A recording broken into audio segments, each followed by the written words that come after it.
Malam itu hujan deras mengguyur Jakarta seperti air mata yang tak bisa ditahan. Aira berdiri di koridor apartemen mewah di kawasan Sudirman, jantungnya berdegup begitu kencang hingga terasa mau meledak. Besok adalah hari yang selama 5 tahun dia impikan bersama Sari. Upacara komitmen pribadi di Illa Mewah di Puncak, bukan pernikahan resmi karena hukum Indonesia tidak menginginkan, tapi bagi mereka itu adalah janji suci di hadapan Tuhan dan segelintir teman dekat. Aira, jurnalis independen berusia 28 tahun, sudah lelah menyembunyikan identitasnya sebagai perempuan lesbian. Keluarganya yang berasal dari keluarga Jawa tradisional di Yogyakarta sering bertanya halus, "Kapan kamu pulang dan nikah yang benar, nak?" Tekanan itu selalu ada, tapi Aira memilih bertahan demi cinta. Sari, desainer Grace 27 tahun dari keluarga Muslim konservatif di Bandung, juga punya beban berat. Orang tuanya berulang kali menelepon, memaksa dia pulang dan menerima jodoh dari keluarga pengusaha. "Kamu harus ingat agama dan adat, Sari," kata ibunya setiap kali. Tapi di depan Aira, Sari selalu bilang, "Cinta kita lebih kuat dari semua itu. Besok kita mulai hidup baru." Aira datang lebih awal malam ini untuk memberi kejutan kecil, membawa bunga mawar putih Aurit Sari. Tapi ketika dia mendekati pintu kamar tidur yang sedikit terbuka, suara Sari terdengar jelas dari dalam. Suara yang biasanya lembut dan penuh kasih sayang itu kini dingin, penuh perhitungan. "Ya, Bu. Aku tahu risikonya. Upacara besok hanya sandiwara untuk menenangkan Aira. Aku sudah tidak sanggup lagi hidup seperti ini. Keluarga sudah siapkan jodoh dengan anak pengusaha dari Jakarta. Setelah upacara itu selesai, aku akan putuskan semuanya. Cinta ini cuma sementara, demi karir dan supaya keluarga tidak malu." Kata-kata itu seperti pisau tajam menusuk dada Aira. Dia membeku di tempat, tangan yang memegang bunga gemetar hebat. Sari melanjutkan dengan suara lebih pelan tapi tetap menusuk, "Aira terlalu naik, Bu. Dia pikir kita bisa bahagia selamanya di negara ini. Dua perempuan. Mustahil. Masyarakat akan menghakimi, keluarga akan mengusir. Aku harus pilih jalan yang aman. Besok aku akan berpura-pura bahagia, tapi setelah itu semuanya berakhir." Aira mundur selangkah demi selangkah, air mata mengalir deras di pipinya bercampur hujan yang masuk dari jendela koridor. Dunia seolah berputar. Bagaimana bisa? Sari yang dulu mencium keningnya setiap malam, yang berjanji kita lawan dunia bersama, kini mengkhianatinya dengan begitu dingin. Aira ingat betapa mereka bertemu 5 tahun lalu di acara seni kontemporer di Galeri Nasional Jakarta. Sari dengan gaun hitam sederhana dan senyum malu-malu, Aira dengan kamera di tangan sedang meliput. Mereka berbincang lama tentang mimpi dan tekanan sosial. Dari situ, cinta tumbuh diam-diam, pertemuan di kai tersembunyi, liburan akhir pekan ke Bali di mana mereka berpegangan tangan di pantai tanpa takut dilihat, malam-malam panjang berbagi rahasia.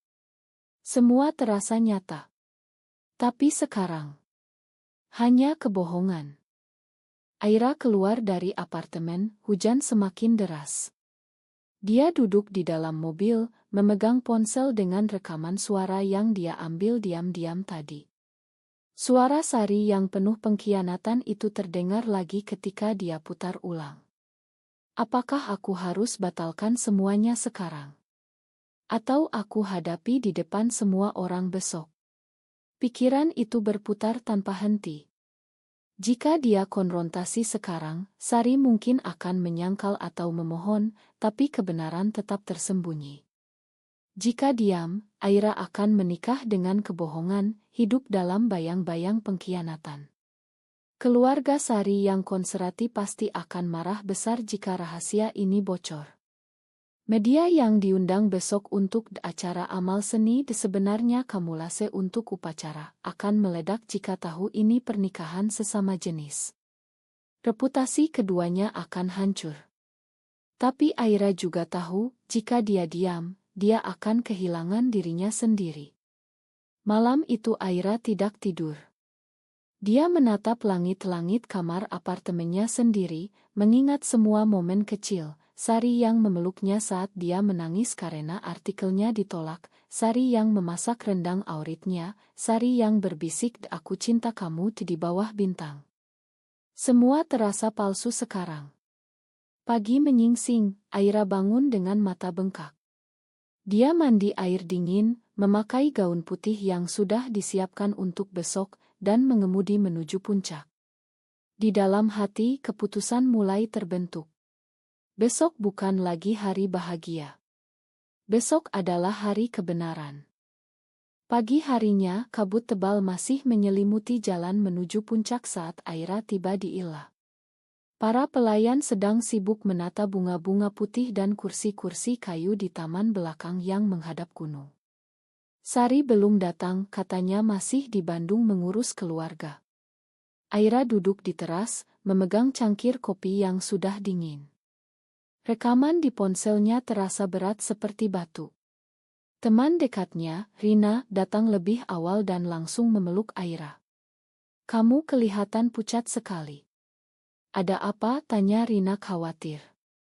Aira tidak bisa menahan lagi. Dia memutar rekaman itu untuk Rina. Suara Sari yang dingin menggema di teras. Rina terdiam lama, wajahnya pucat. "Ya Tuhan, Aira, ini pengkhianatan besar. Kamu harus konfrontasi sekarang sebelum tamu datang." Tapi Aira menggeleng. "Kalau aku konfrontasi sekarang, dia akan menyangkal atau memohon. Aku ingin semua orang tahu siapa dia sebenarnya. Keluarganya yang selalu memaksa nikah yang benar, teman-teman kita yang pura-pura mendukung tapi di belakang ngomongin kita tidak normal, media yang haus berita sensasi. Semua harus tahu harga yang aku bayar selama ini." Rina memegang tangan Aira. "Tapi ini berarti kamu hancurkan hari ini, reputasimu, mungkin hubungan dengan keluargamu sendiri. Di Indonesia ini, jadi lesbian saja sudah berat. Kalau kamu ungkap di depan umum, mereka akan bilang kamu gila, kamu penghancur keluarga." Aira tahu itu benar. Dia ingat telepon dari ibunya kemarin malam. "Nak, kamu kok jarang pulang? Ada yang bilang kamu terlalu dekat dengan Sari. Jangan sampai orang salah paham, ya." Tekanan itu selalu ada, seperti rantai tak terlihat. Tapi rasa sakit pengkhianatan lebih besar. Sari tiba siang hari dengan senyum lebar, memeluk Aira erat seolah tidak terjadi apa-apa. "Sayang, kamu sudah di sini. Malam tadi aku kangen sekali." Aira memaksakan senyum, tapi di dalam dada, api amarah dan sedih bergolak. Mereka berdua berjalan mengelilingi taman, memeriksa dekorasi. Sari berbicara tentang masa depan, tentang bagaimana mereka akan pindah ke rumah kecil di pinggir kota, jauh dari mata orang. Aira mendengarkan sambil menggenggam ponsel di saku. Setiap kata Sari terasa seperti duri. Sore hari, keluarga Sari datang. Ibu Sari, seorang wanita berjilbab ketat, memeluk Sari lama dan berbisik, "Kamu yakin ini yang terbaik, Nak? Kami sudah siapkan semuanya untuk jodohmu nanti." Sari tertawa pelan, "Ibu tenang saja." Aira mendengar itu dari kejauhan dan hatinya semakin hancur. Tamu mulai berdatangan, teman-teman kerja, beberapa jurnalis dari media online yang diundang sebagai tamu acara amal. Semua memuji keindahan Illa dan persahabatan dekat antara Aira dan Sari. Tak ada yang tahu ini komitmen sesama jenis.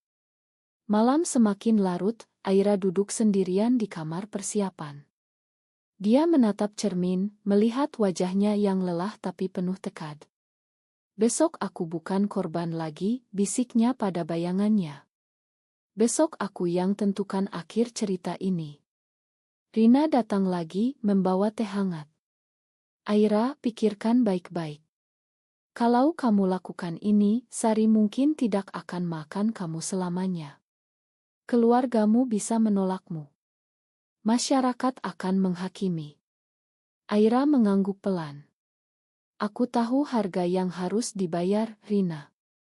Tapi kalau aku diam, harga yang aku bayar lebih mahal, harga diriku sendiri. Malam itu mereka berdua berpelukan lama. Aira tidak tidur lagi. Pikiran tentang besok membuatnya tegang, tapi juga tenang. Kebenaran akan keluar, apapun risikonya. Hari tiba dengan matahari pagi yang cerah menyinari Taman Ila. Aroma bunga melati dan kopi segar memenuhi udara, tapi bagi Aira semuanya terasa pahit.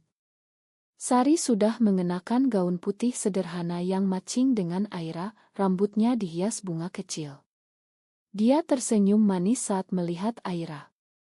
Kamu cantik sekali hari ini, sayang. Aira hanya mengangguk, menahan air mata. Para tamu mulai berkumpul, sekitar 50 orang. Beberapa kerabat jauh Sari yang tidak tahu detail, teman kantor Aira, dan 3 jurnalis dari portal berita besar yang datang karena undangan acara amal seni budaya. Seorang teman dekat mulai memimpin acara dengan pidato ringan tentang persahabatan dan komitmen.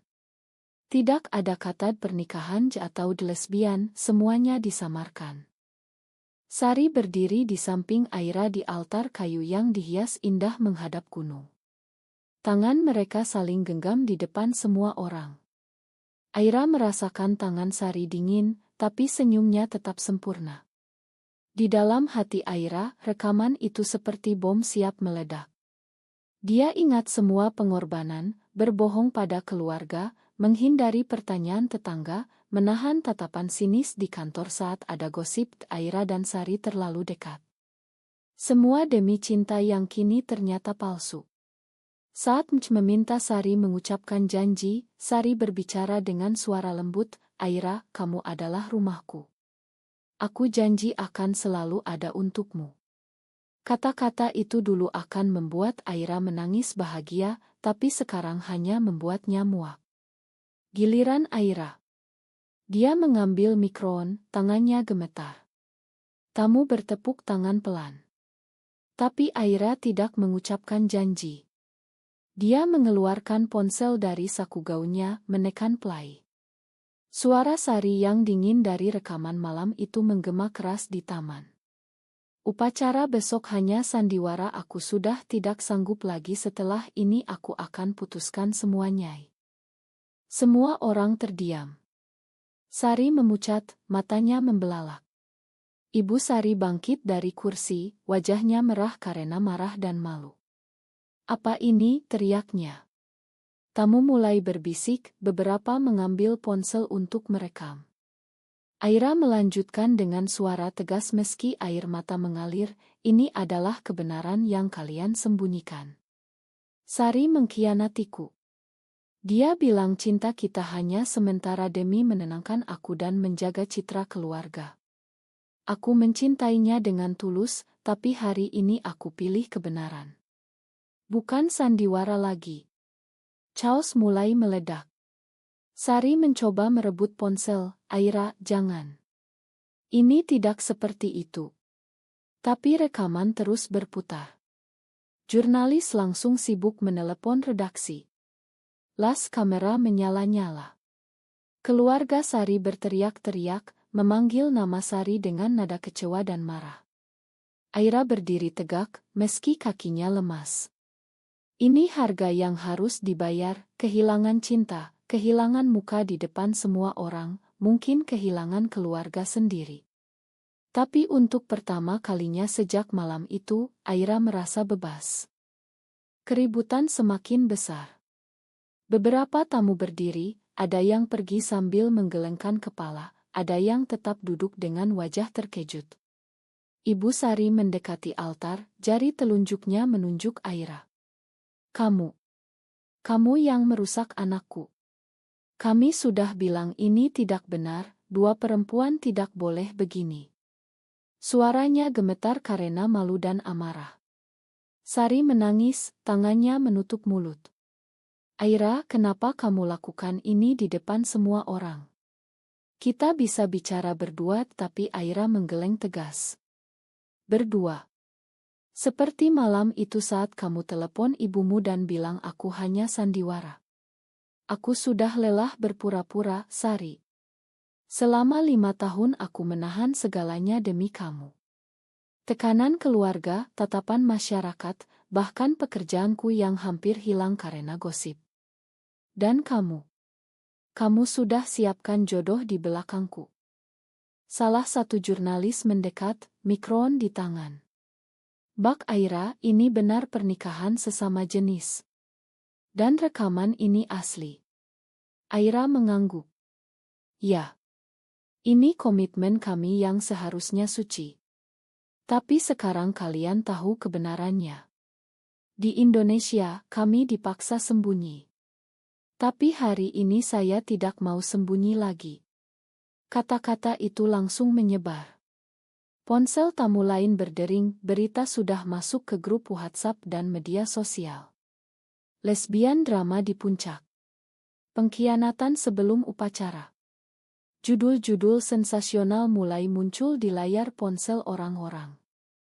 Sari menatap Aira dengan mata penuh air mata.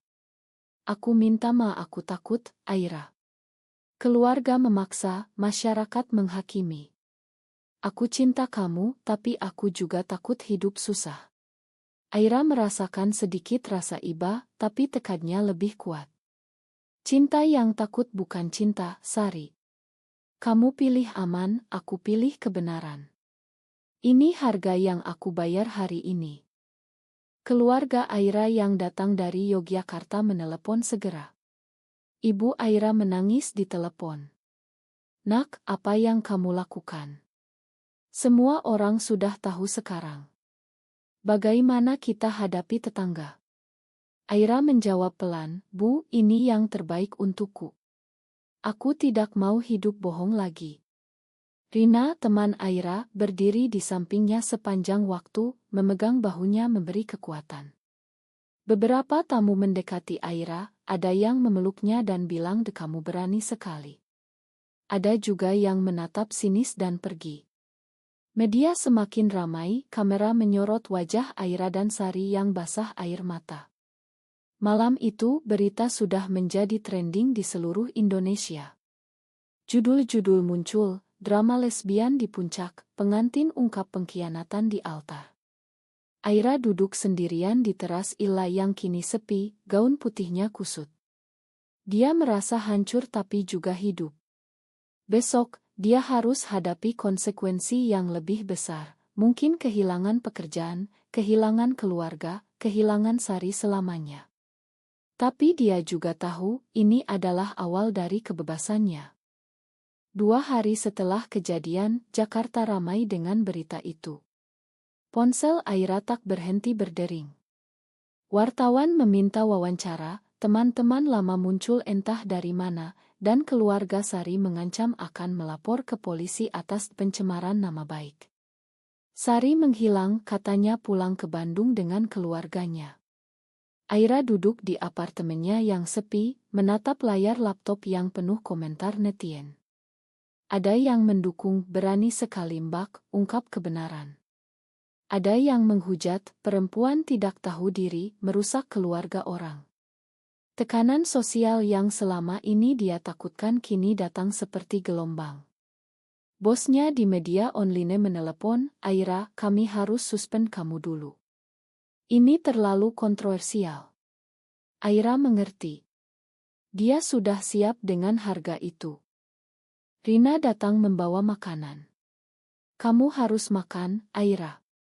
Kamu kurus sekali. Mereka duduk di balkon, melihat lampu-lampu kota. Aira bercerita panjang tentang bagaimana dia merasa lega meski sakit. Aku dulu takut kehilangan Sari. Tapi sekarang aku sadar, kehilangan diriku sendiri lebih menyakitkan. Rina mengangguk.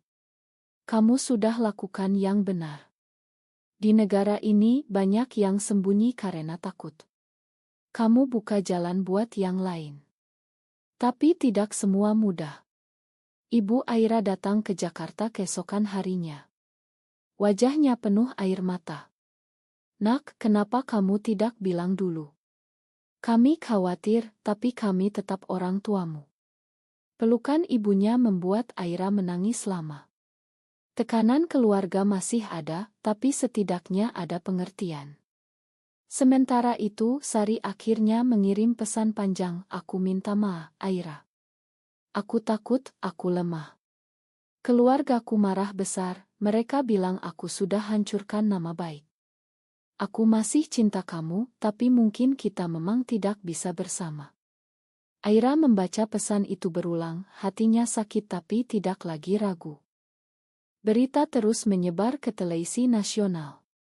Talkshow pagi membahas isu dan pengkhianatan dalam hubungan rahasia. Beberapa aktivis hak asasi mendukung Aira, menyebutnya pahlawan keberanian. Tapi banyak juga yang mengecam, bilang ini merusak nilai-nilai keluarga Indonesia.